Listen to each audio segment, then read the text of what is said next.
บายดีเจ้าวันนี้เราจะมารีวิววิธีประกอบพัดลมซิลเวอร์เคสในเนาะเจ้าเอาซื้อมาแต่โรงงานที่จะเป็นแบบนี้แล้วมันจะแยกชิ้นส่วนให้เนาะเพราะว่าถ้าว่าประกอบมามันสิผ่านคนทรงก็ได้มีแต่วิธีประกอบก็เอาตัวน็อตนี่จะมีน็อตให้อยู่แบบนี้แล้วเอาน็อตตัวใหญ่สุดนี่เนาะเอามาใส่ทางในนี่แต่เจ้ามันจะมีซองของมันให้เอาใส่นี่เอาเข้าได้แล้วมันจะมีซองเข้าแล้วก็เอาตัวนี้เหล็กค่าตังมันใส่นี่เอาสุบเข้าแล้วก็หั่นน็อตให้เขาแล้วก็ใส่ตะบิด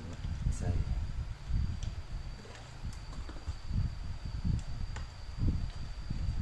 เอาขึ้นได้สำนึงที่ว่าแน่นได้ประกอบเบิ้งโอเคเรามาเบิ้งตีนมันนี่ดูตีนมันจะมีตอนน็อตจับอันนี้มันข้ามตีนนะครับ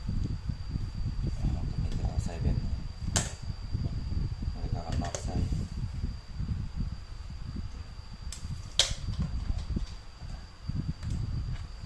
แล้วเอาน็อตตัวนี้ใส่ตัวนี้ไปใส่ให้ครบเนาะทั้งสี่ใส่ทีนี้ต่อ